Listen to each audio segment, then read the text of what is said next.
Opinions expressed in this program and not necessarily those of Love 101 FM.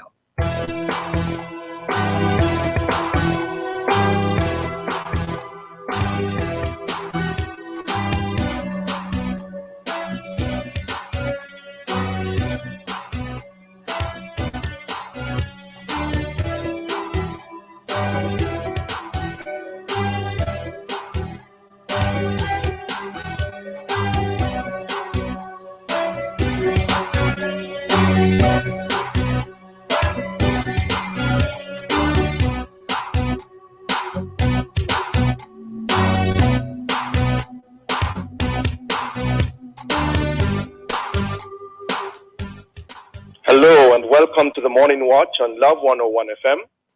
I'm your host, Dylan Toussaint. A special welcome to our listeners on love101.org. And if you're overseas and on the move, U.S. listeners can access us at 712-832-8001. And if you're in the UK, 0330-332-6541. Or join us via the Love 101 FM app that can be downloaded from the Google Play Store or the Apple Store. You can also join us on Love 101 FM Facebook and YouTube Live. In the first watch today, the Accompong Maroons, history, and the question of sovereignty. In the second watch, household workers, employers, and COVID vaccination. For our social media question, we ask, what are your thoughts on the household worker and employer COVID vaccine issue? Please share your responses on our Facebook page, Love 101 FM, and also on WhatsApp, 876-997-3125, using the hashtag, The Morning Watch. We'll share your responses later on the program, but before all of that, here's I quote. This morning's I quote. Laziness is no more than the habit of resting before you get tired. Jules Renard. Interesting quote there. Good morning, Shavani. Good morning, Rick. How are you? You know, I'm doing well, and you, my brother? Very well, thank you. Yeah, boy, the virus turned up, Shavani. Can I tell you, 800 plus recorded yesterday. Yeah. It's unbelievable. It's quite frightening. And it's regrettable. Yeah. And now we are, with 7 days lockdown? Mm-hmm. Yeah. We get to go tomorrow. How you managing the lockdown, by the way? I mean, when you're on the road that early in the morning, have you been stopped? No. Serious? Not at all. I didn't know you by now. I'm on the work, I love FM. Anyway, have a good day. You too. The first watch will be back after this break. Become the hero on the scene by taking the COVID vaccine. Get vaccinated as soon as you get all the facts. Don't listen to the rumors. This vaccine might just make it possible for teachers to sit face to face with schoolers. This vaccine make it safer for everybody, from the young to the elderly. Don't you want to go back to living normally when things were more orderly? And if you want to live a long good life, then we all have to do what's right. So let's get vaccinated along with the heroes on the front line. A message from the Ministry of Health and Wellness. Drive and arrive in comfort and style when you access a Dream Wheels auto loan from the Manchester Cooperative Credit Union. With rates starting as low as 7.5%, 100% financing, up to 10 years to repay, and quick approval time, your auto loan is just a phone call away. Conditions apply. Call us at 962-0401 or 964-3648 or visit our offices in Mandeville and Christiana for further details. Manchester Cooperative Credit Union, where service exceeds expectation. Take control of your future with free online training through the Flow Foundation. Access certified courses in social media management, finance, big data analytics, and more for free in partnership with One-on-One Educational Services. Over 100 online courses with expert guidance will help you unlock job opportunities or grow your business better. Take control of your future for free. Register online at flowfoundationja.org. Bills to pay and funds to transfer? No problem. I do it all on my time with JN Bank Live Online Banking. It's my simple and secure as that online banking. Phone credit need a top up? No problem. I do it with JN Bank Live Online Banking. It's quick and easy with just a few clicks. JN Bank Live, online banking that goes where you go. Sign up today. Visit jnbank.com. JN Bank will help you find a way.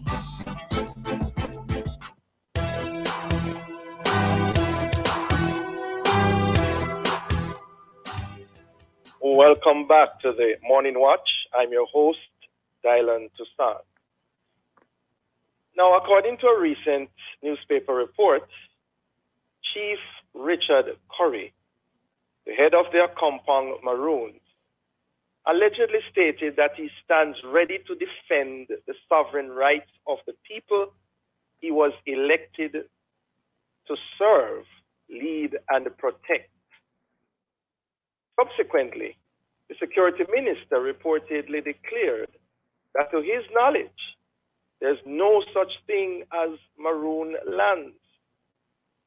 So what really is the history of the Maroons in Jamaica? And do communities like the Accompong Maroons have sovereign right to the land on which they now live? Or don't they? Well, to answer these and other related questions, we have online Professor Vereen Shepherd, social historian, director of the Center for Reparation Research, and Mr. Bert Samuel, civil lawyer with frequently published opinions on constitutional matters, head of litigation, Knight Jr. and Samuels. Good morning to you both. Good morning. Good morning to you. Morning, good morning to my brother Bert. Okay. All right. Good to have you both with us. Let me begin with you, Professor Shepherd. Who really are the Maroons, and what is the history behind their occupation of communities like Accompong? The Maroons are indigenous people. Mm-hmm. The early ones were the Tainos, and of course, the Tainos ran away from Spanish terrorism and later on from British conquest. The early Africans who were here from very early also tried to defeat the attempt of colonizers to subjugate them.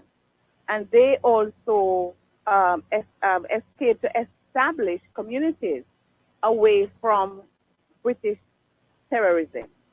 So they are indigenous by origin and by virtue of their origin, their early origin.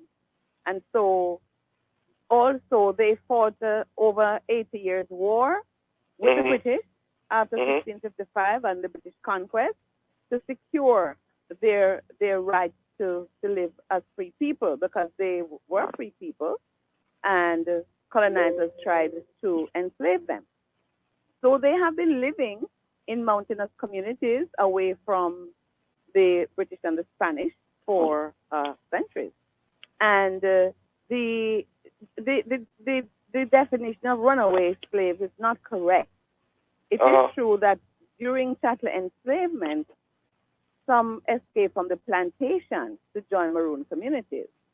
But originally, they are free people who sought the sovereign right to live as a free people, I'm not and hearing who fought a war with the British to secure and to cement their freedom. Still with you, Professor Shepherd, the whole matter of the communities like Accompong, how did that come about? Yes.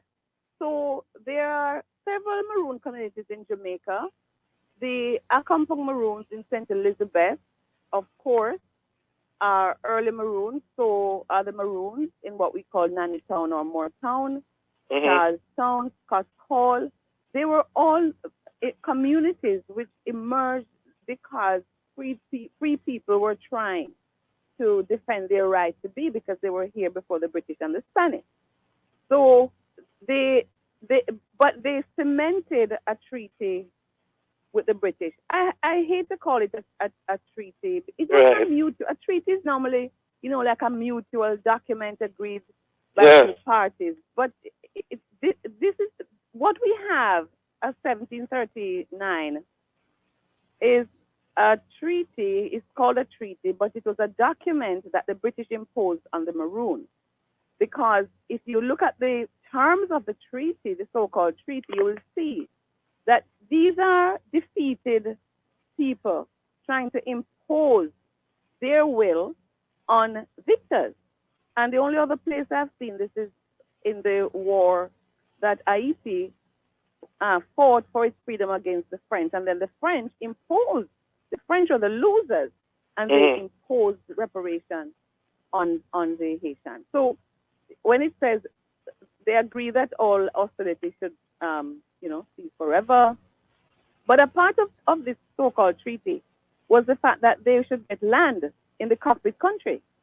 So this is the third article in the treaty, that they shall enjoy and possess for themselves and posterity forever all the land situated and lying between Trelawney Town and the cockpit to the amount of 1,500 acres bearing northwest from the said Trelawney Town. There is a belief that this was transcribed wrongly because it was supposed to be 15,000 acres, not 1,500. And then that they shall have liberty to plant, whatever they want, of course, except cane, because they didn't want them to compete with them. So again, when you look at the treaty, you realize that these are the British people trying to impose their dominance on people who won an 80-odd years war. But nevertheless, when you look at the treaty, there are certain rights of the Maroons to live in these communities and to be free from harassment. Well, let me just rights bring in forever. Mr. Samuels, as you mentioned about rights. Mr. Samuels, are you hearing us? No, I didn't hear anything that Professor said at all. I'm so sorry. We seek to rectify that.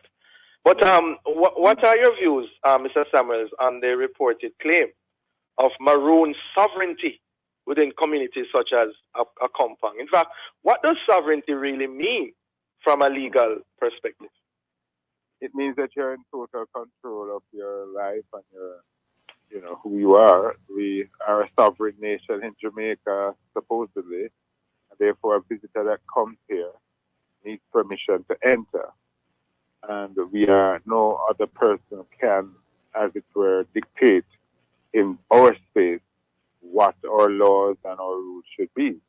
So sovereignty is, the jurisdiction we have in our own home, as Sarah is the best example of that.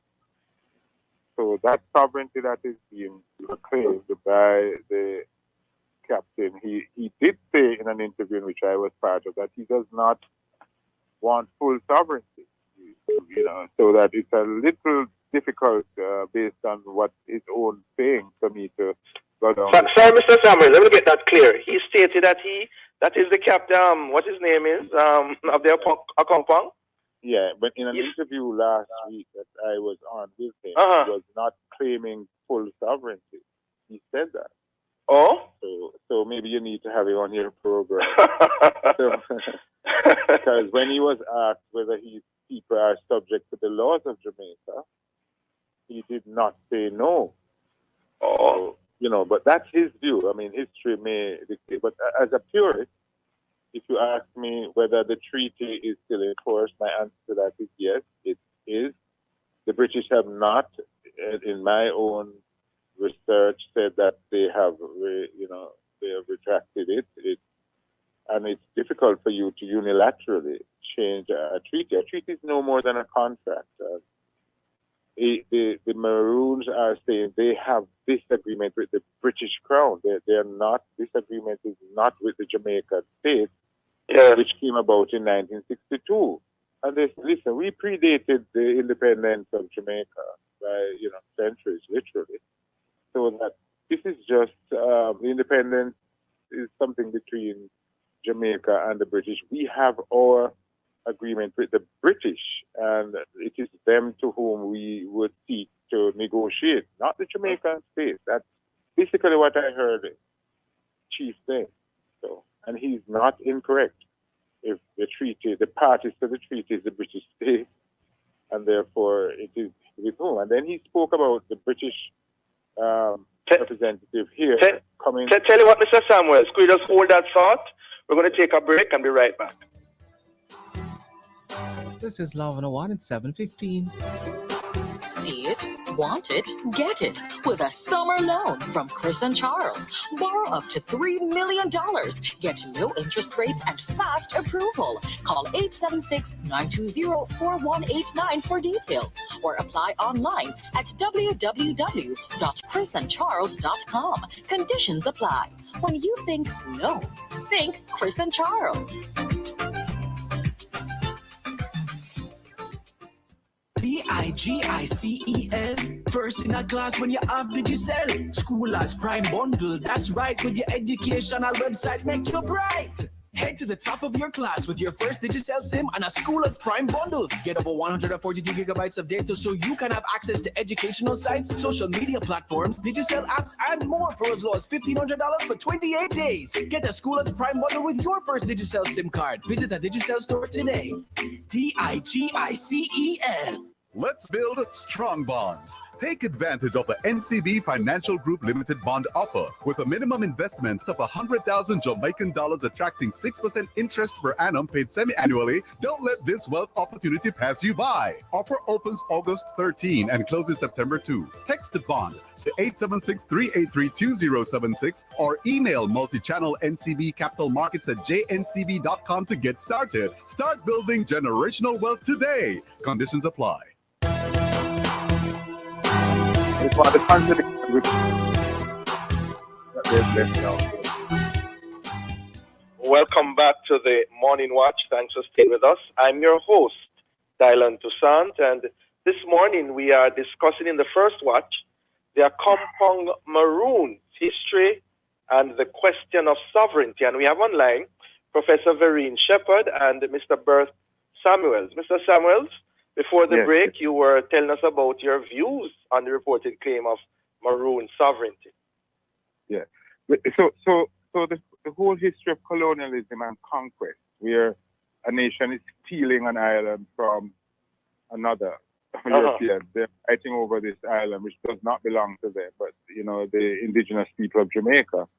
So there are inherent contradictions that will flow from this theft of an island and the supposed capturing and then putting your flag in Jamaica and say it belongs to you.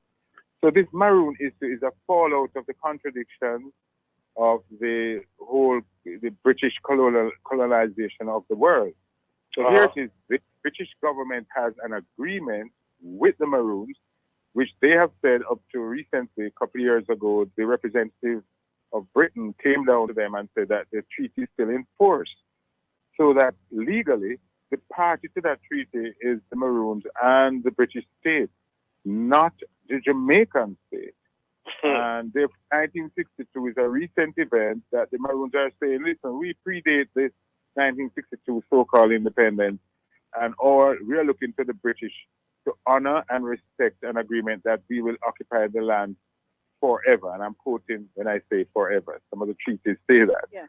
Gave them that. So that is how it is. It is a mess. It is capture. It is criminality at its highest by a state to capture an island and then, as it were, wanting to take over the enslaved people of the Spanish. So it's very messy, and it's part of what we have to resolve. But it is the history, and they are clinging to it. And it is whether the Jamaican police can go there and just, take over or try to police them. So are you saying, Mr. Samuels, in essence, that there is sovereignty in regards to the Accompong Maroons? They have sovereign right to their land, to that land that they're occupying right now. In as much as the British held Jamaica legitimately, the treaty is legitimate and can be brought before, and I would think not a Jamaican court. If I were the Maroons, I would not want this to be resolved in a Jamaican court. Which court? It is because there would be definite conflict of interest by a Jamaican judge ruling on a matter which is between a non-Jamaican, as it were, the British state and the Maroons. So it would have to go before some international court to see whether the treaty is still in force and what are the rights of the Maroons. But do they want to take it at that level? That's for them. They are the clients. I am the attorney. The clients have to tell me what they want. Wow. So Wow. my view, It's not only a Compongo, it's all the... Yes, right. This applies to Others. all Maroon communities. Right. And in any event, the 2007 United Nations Declaration on the Rights of Indigenous Peoples apply to them and override anything else that Jamaica might want to say. It says Indigenous peoples have the right to the full enjoyment as a collective or as individuals of all human rights and fundamental freedoms as recognized in the Charter of the United Nations, the Universal Declaration of Human Rights, and international human rights law. And it says Article 2, Indigenous peoples and individuals are free and equal to all other peoples and individuals and have the right to be free from any kind of discrimination in the exercise of their rights, in particular that based on their indigenous origin or identity. Indigenous peoples have the right to self-determination. By virtue of that right, they freely determine their political status and freely pursue their economic, social, and cultural development. And it goes on. What about what about laws in terms of they have held their own elections and have their leader, as we have elected a prime minister. Yes, Mr. Samuels. But what about like crimes like murder? Are they supposed to adjudicate even those incidents in the Maroon community, by the way? Pardon me? You hardly have any murders in. I know. But let's say that you do have every now and again. How is that to be dealt with, Mr. Samuel? Ask me first. What if we murder one of their people? No man. I ask you that next. You answer this one first. Answer this one first, Mr. Samuel. All right. Berrien. Yes. And the audience. When I was in Ghana, I raised that question with the people in Kumasi, the Ashanti people. Yes. Because they kind of resemble the structure here. Yes. They are a kingdom within a state. That's right. I've met the Asante Hene. Yes. That's right. And I said to them how it works. He says, if there's a crime committed by an Ashanti, the Ghanaian government must approach the king and get him to release that person to them. So they can't just go into Kumasi or the Ashanti people and just take someone and arrest them. They must get the consent. So that the king consents pretty liberally for the police to come and take someone if they're investigating a crime. So I don't know if Maroons want that kind of structure. It is self-determination, as Berrien is reading. So they need to tell me, the lawyer, what they want. Now, I can tell them what they're entitled to. They're entitled to what Berrien has just read out, sovereignty, and do. But I didn't get the impression from the chief when I spoke on an interview along with him that he's putting forward 100% sovereignty. But listen to Article 4, verse and dialogue. Indigenous peoples, in exercising their right to self-determination, have the right to autonomy or self-government in matters relating to their internal and local affairs, as well as ways and means for financing their autonomous functions. Okay, so that's plain and straight.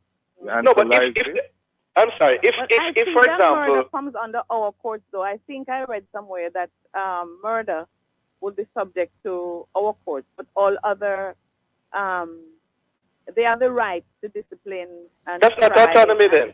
Punish. That's not sovereignty then. Other crimes. That's not sovereignty then, in its true sense.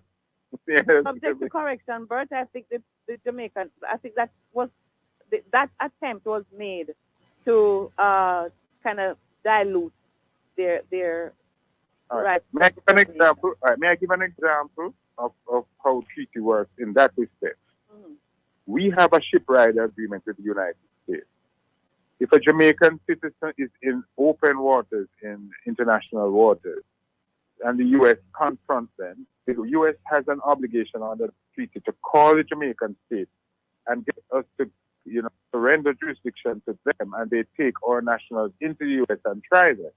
Yes. So that is something that is at work in the treaty, where we would allow, though our nationals are in neutral ground, we surrender our jurisdiction to try them. to another state. So that is what seems happen in Ghana, happens in Ghana, where you can, by agreement, say there are certain crimes which we're going to say the Jamaican state has sovereignty over. Yes.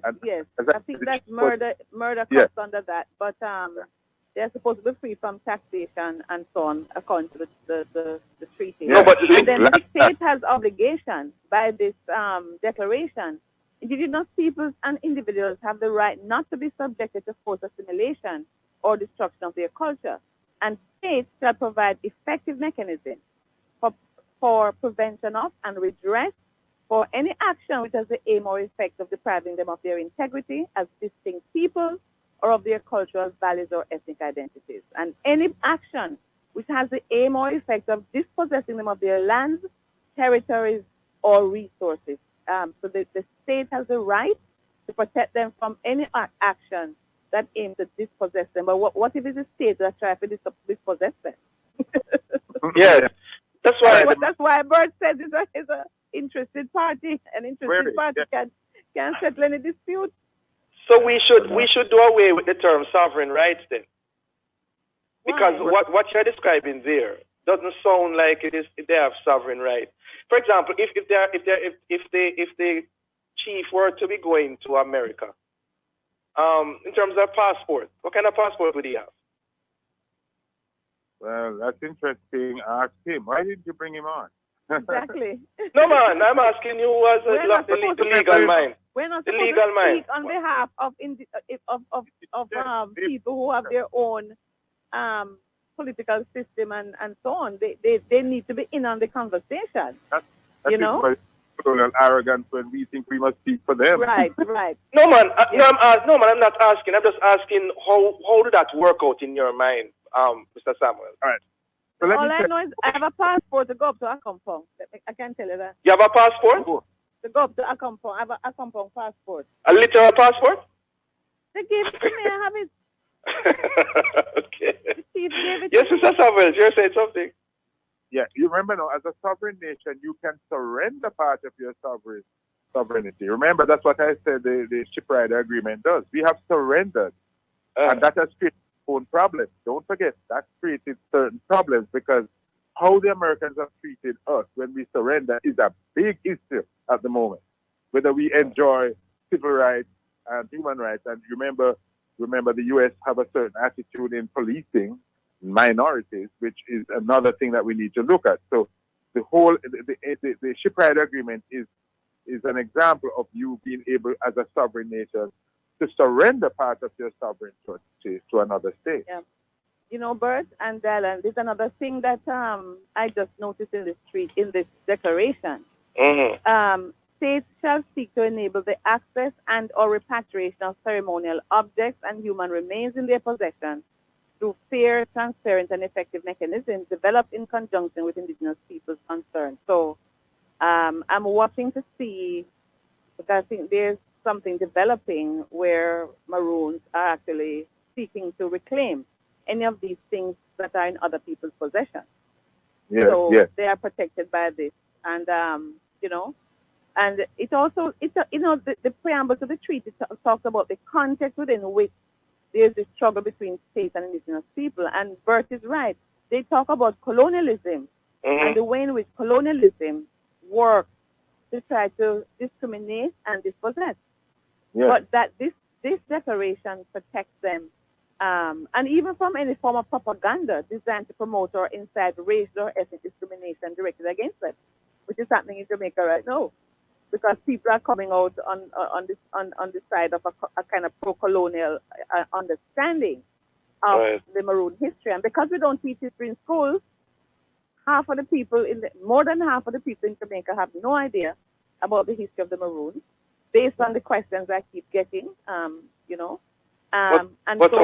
this state is also responsible for the state of ignorance and the state of animosity of too many people towards the Maroons.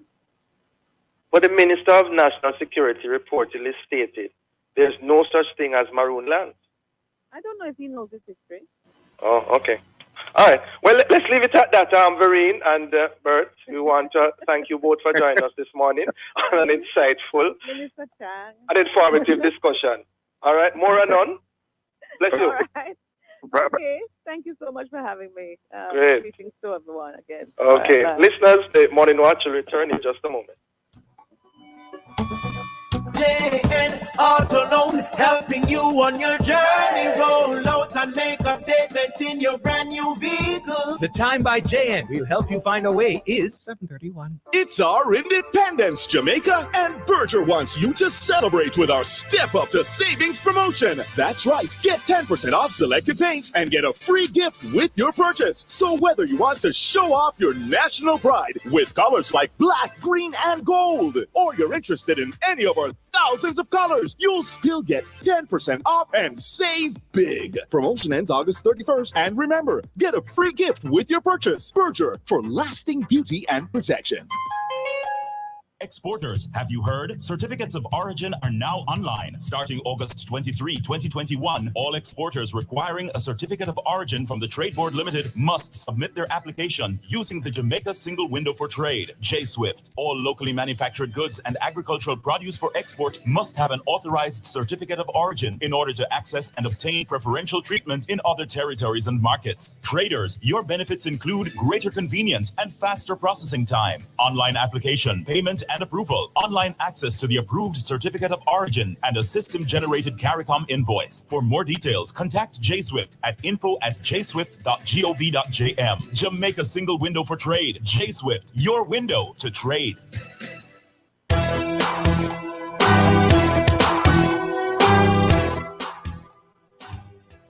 Welcome back to the Morning Watch. I'm your host, Dylan Toussaint. Normally at this time, we'd have a look at the newspapers, but I have not received those headlines. And so coming up next, we'll read some of the feedback from our Facebook and WhatsApp questions.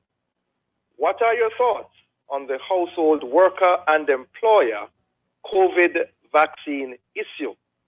Please leave a comment on our Facebook page, Love 101 FM Jamaica, or WhatsApp 876-997-3125. We'll be right back. But before we go, I think we can do two comments on the Maroon discussion. This one All says, right. what rights do Maroons have to access to Jamaican government education, social services, and other benefits, including access to non-Maroon lands? That's a comment on WhatsApp. This one on Facebook says, I think the Jamaican government should leave a Kongpong town alone. All right. Could you say it again, please, Shavani? This one's the Facebook comment? The second one. Right. So I think the Jamaican government should leave a Kongpong town alone. Right. So all right, thanks. That's on Facebook. Let me see if there is, okay, that's all I'm seeing right now. So let's take the break and come back with the second watch. So go. And that's it. How you know your way around the computer, so? Look like a pro, not true. And I learned these skills for free through the Flow Foundation. How will you assess? Start up the Skills for the Future program that's in partnership with the Caribbean School of Data. Their basic digital skills course opened a world of opportunities for me. Is it still available? Yeah, man, and you can learn in no time. Take control of your future for free. Register online at flowfoundationja.org. Peaches, Marky house they flood out, no? It look like it a kin Papa to you. What? Marky, your house I go and see. And me, man, bury the barometer. We still a bill right up against the sea, down in a riverbed and Pan Gully side. This climate change thing now ramping up. Rain like trouble when it do fall. And the sea level will rise up too. That spell flooding. Bill where water no go. I just so smart and steady get. Visit PPCRJA on Facebook for more on climate change. We hear that we are to forgive and forget. Who told us that? The Bible? Forgiving and forgetting is great in theory, but in reality, well, is that even humanly possible? Is that even biblical? Is God expecting us to forget as well as forgive? Join host Pastor Harold Steve Blair and guests Kerry Heron and Pastor Napoleon Black on The Rock for a discussion of the topic, Forgiving and Forgetting. Are you able to forget after you have forgiven? Come to The Rock for discovery this Tuesday, August 24 at 10 a.m. right here on Love 101 FM. the family station.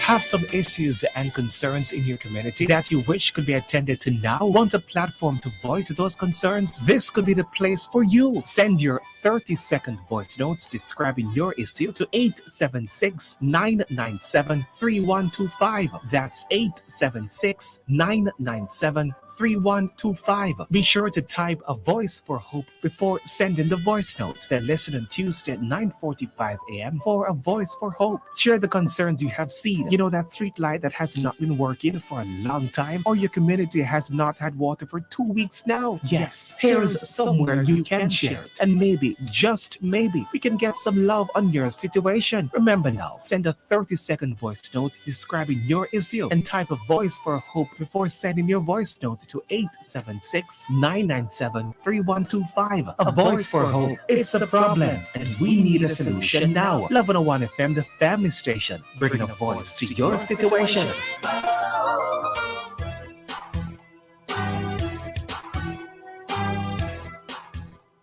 Welcome back to the Morning Watch. Thanks for staying with us. I'm your host, Dylan Toussaint.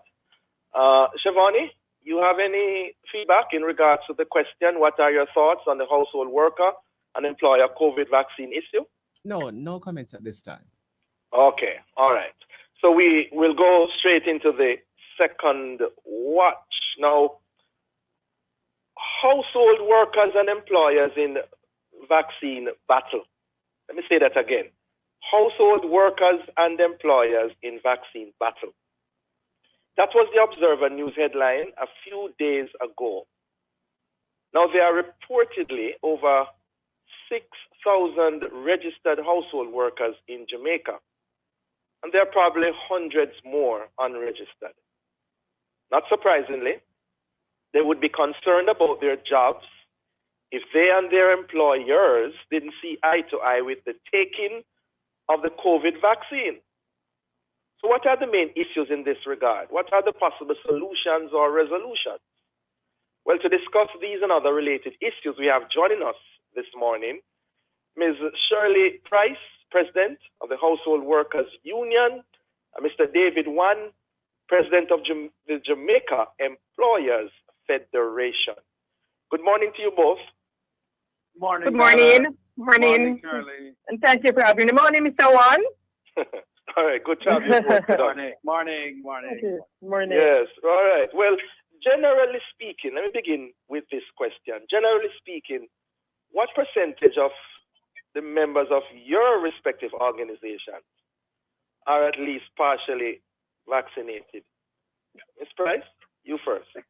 Well, for the Jamaica Household Workers Union, it is minimal.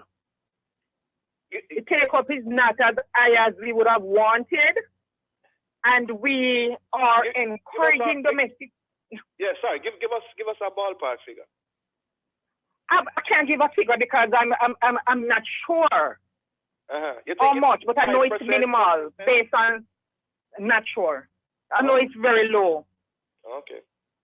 I know it's low, and that we're trying very hard to get domestic workers to take it up more.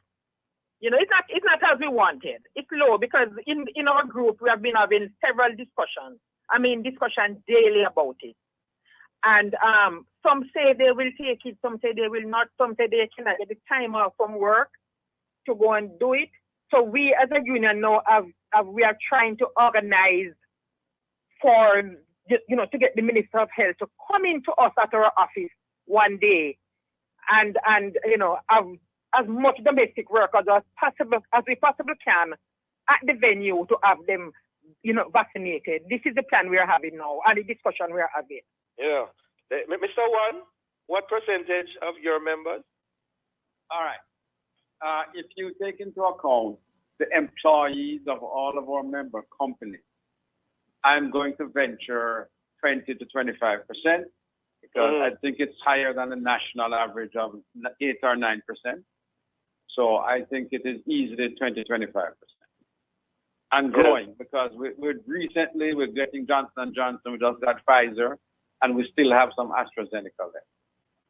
So Okay. I think it's going to grow from here. Yeah. I'm there. Okay. That's my estimate. My estimate. Yeah.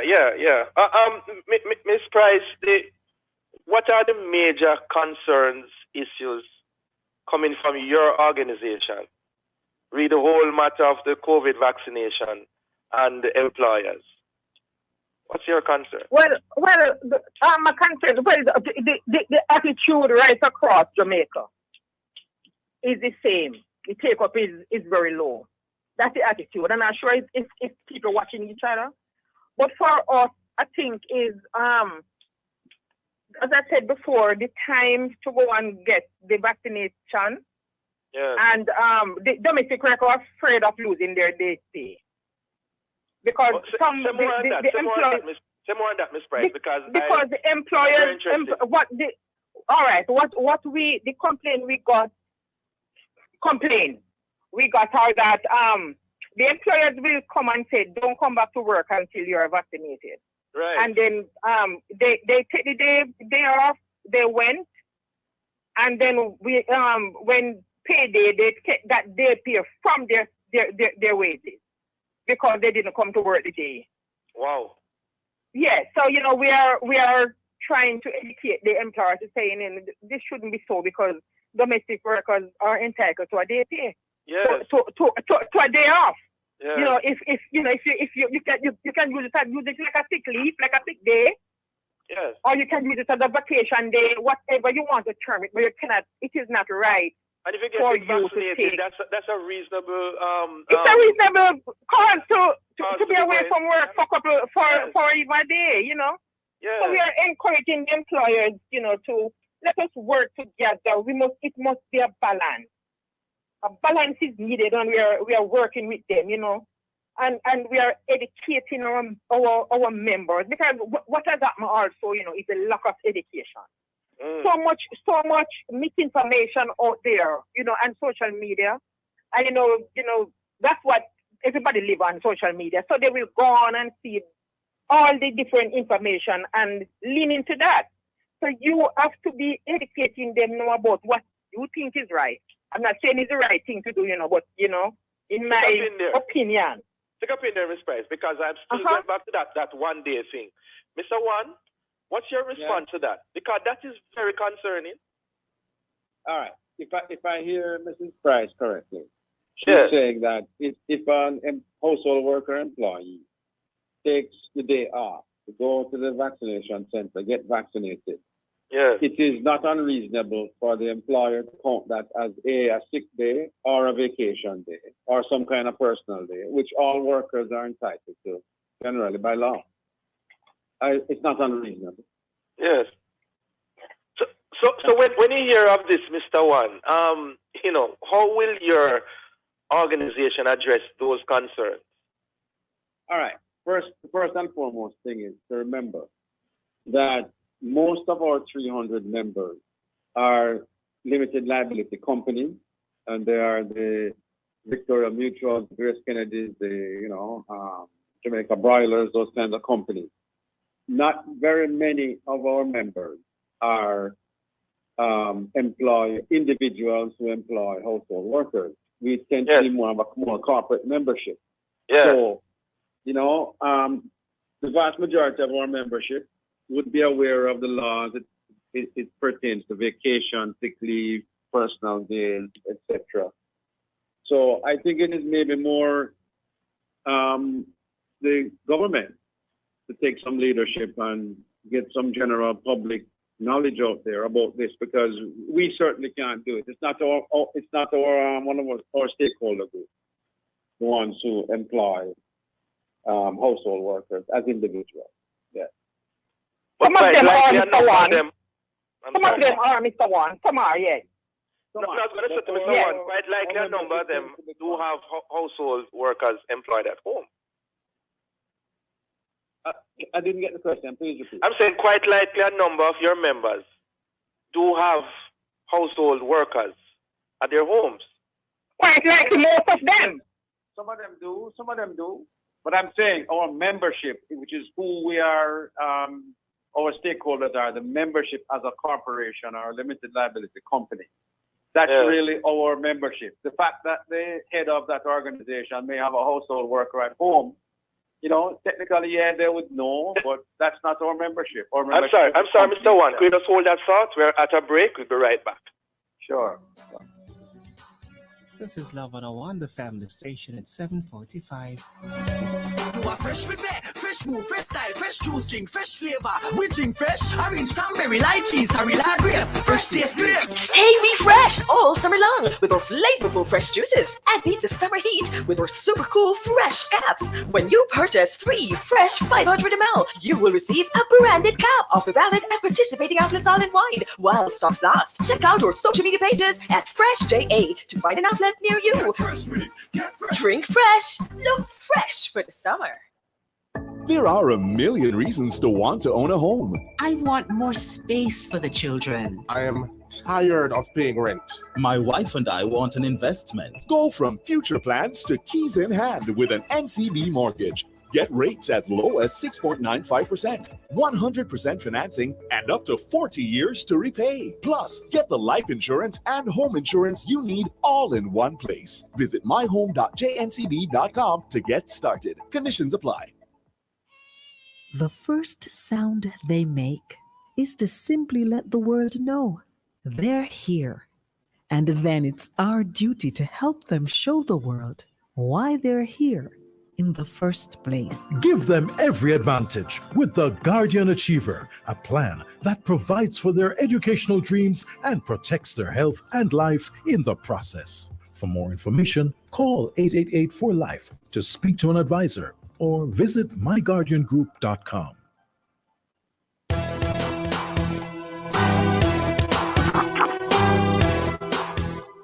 Welcome back to the Morning Watch. Thanks for staying with us. We are now in the second half of the second watch, and our topic is household workers, employers, and COVID vaccination. And we have online Mrs. Shirley Price, President of Jamaica Household Workers Union, and Mr. David Wan, President of the Jamaica Employers Federation. Before the break, Mr. Wan, you were responding to the concerns in regards to the day off to take the vaccination. All right. I was saying that even though many of the people that run the companies that are members of ours, they have household helpers too. I don't believe that's where the problem lies. I believe that the problem lies elsewhere with others who may not be familiar with the labor laws. And so the Ministry of Labor, for example, if they get enough complaints, that, they should be able to put out some ads that say, here's what employees are entitled to. Lay out what the law says to remind everyone that as a household worker, you still have the legal rights of employment, the sick leave, the vacation, the personal day, etc. Aside from that, just to shift a little bit, we have sent out communication to all of our members to say Ministry of Health is encouraging employers to give employees time off to get vaccinated, and we support it, and we encourage our employers and members of GEM to give time off to employees to take the vaccination. So that's what we've done. We communicated that and said we're in support of the Ministry of Health cause. So just want to point that out. Yeah. All right, Mrs. Price, your response to that? I didn't hear Mr. One clearly just now. All right. What was he saying? No, he was saying basically that those concerns perhaps are to be taken to the government, and perhaps the fact that many of the persons, the employers in the homes, are not aware of the laws in that regard. Right. That's true, and that's why we, as the union, the employers contact that we have been educating them, asking our members to talk to their employers. And I found that it's working, because I remember one of our members came back to say that, oh, Michelle, I spoke to my employer and she agreed with me. So it's just talking to each other, communication. Yeah. And you can find a balance, with both parties. But as you mentioned communication, Mrs. Price, members of your organization, in the main, in the majority, what is their thinking in regard to this vaccine? Are they in favor of it? Do they see the importance of it? Well, as I am saying to you, as I said before, that some of them are in favor, some are not, because they are waiting. They're waiting, and some of them waiting on the Johnson Johnson. They want the one shot. Is it Johnson Johnson waiting on? Some of them say that to me. They want the one shot because they don't want to take two days from work. Because everything, the bottom line is money, you know, losing my pay, losing my day's pay. Wow. You know, that's the bottom line, you know. Yeah. So what, as I said before, what we're trying to do is to group them up as Saturday and to see if the Minister of Health, you know, have dialogue with the Minister of Health and see if they can come to us. Like when they go to other places, if they could come to us, it is central. We are central, is after trees, one bus fare, most of them, you know. So we are. This is where we are now.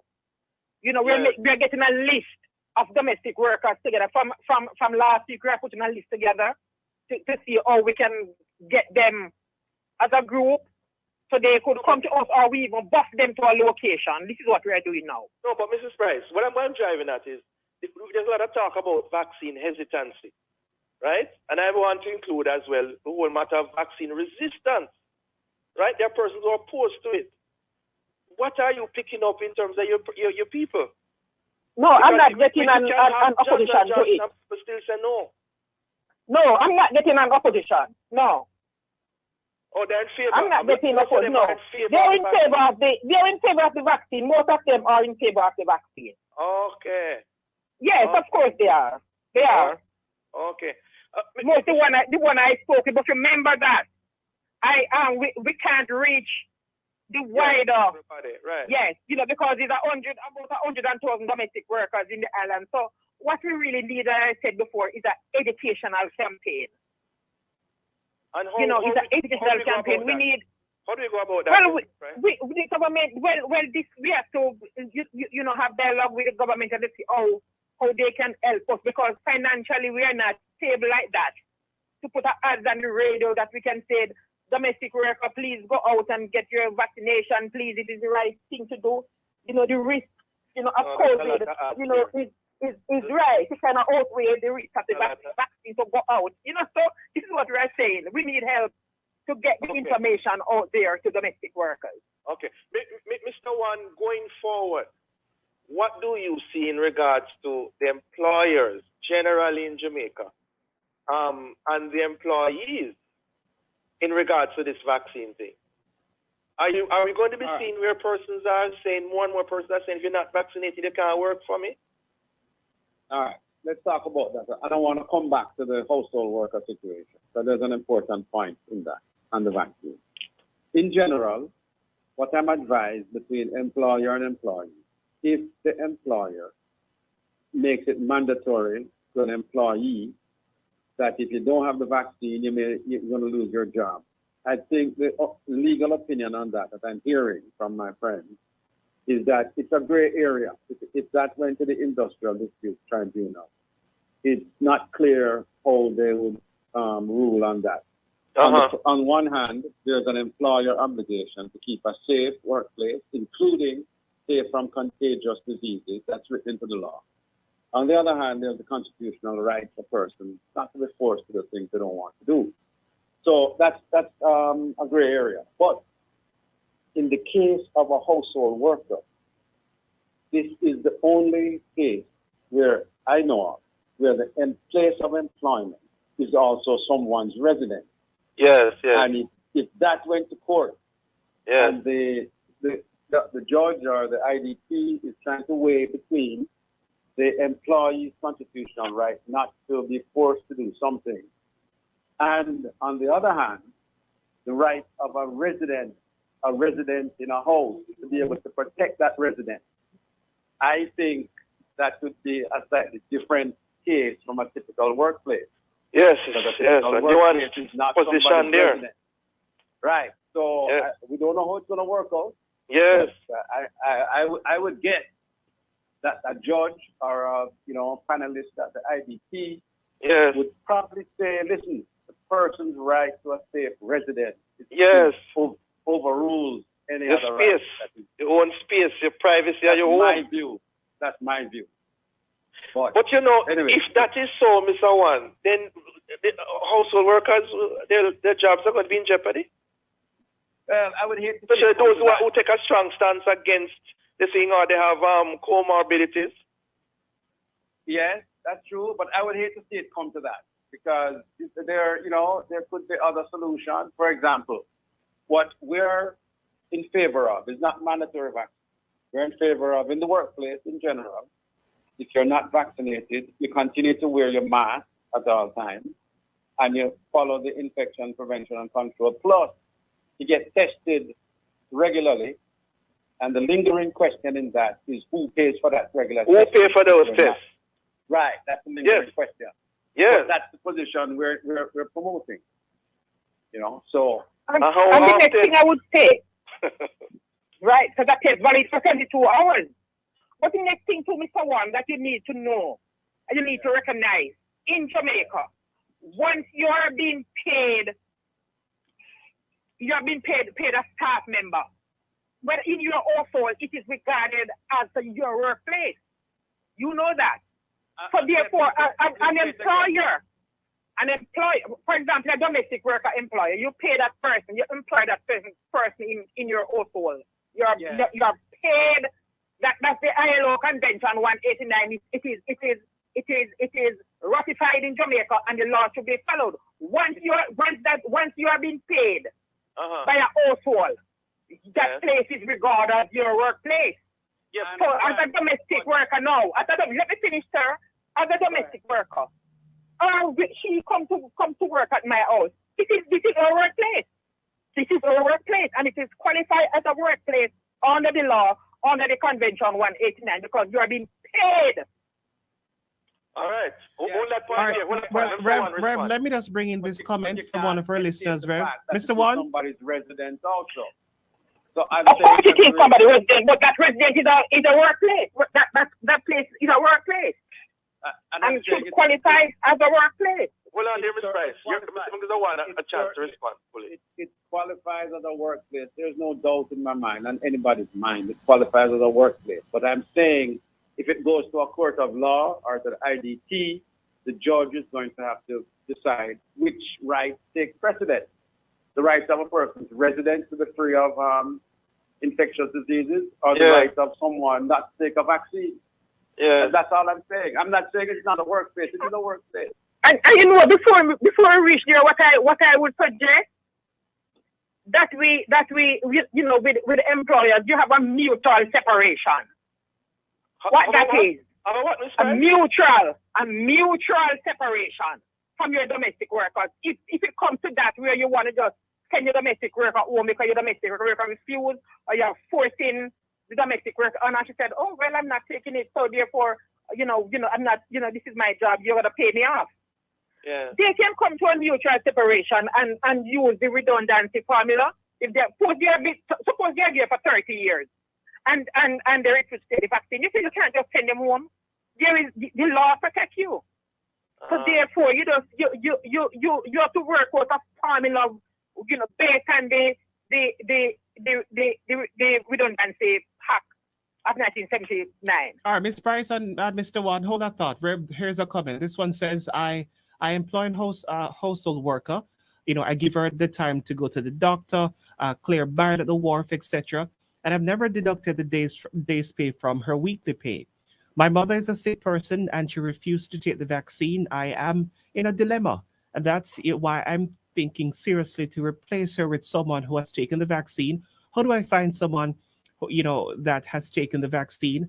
I find that some household workers have lied about taking the vaccine and refused to produce the vaccination cards. She adds, she isn't speaking the truth. My household helper refuses to take the vaccine and she refuses to wear masks at all times. The office helpers refused to take the vaccine and that posed a threat to us. They don't wear their masks. Tell you what, we can't even respond to that because we're out of time. Yes. Totally out of time. But, what I'm seeing here is that we're going to have some interesting discussions in the courtroom, because this now has to go to litigation big time. So, Mr. One? If the person is discharged because they don't want to take the vaccine. Yeah. Oh, boy. It's not the way forward is not clear, but I'm hoping we can come to some sense. Yes, definitely. All right. Well, thank you But so very much. before we go, can I give out the Household Worker Union numbers that some people can call if they... Quick, Miss Price. It is, right, 397-9664. That's 397-9664. Great. Call that number. And all right. Thank you very much. Thank you both for joining us. Thank you, listeners, for being with us. For information on the episodes of this program, call our production department at 968-959627. This has been The Morning Watch. Thanks to our producer, Miss Kathy Gale, and our guests. I'm Dylan Toussaint, reminding you to be purposeful, faithful, thankful, and watchful as I hand you back to Love in the Morning with Siobhan Blair. This is Love 101. It's 8:01, and it's time for the program.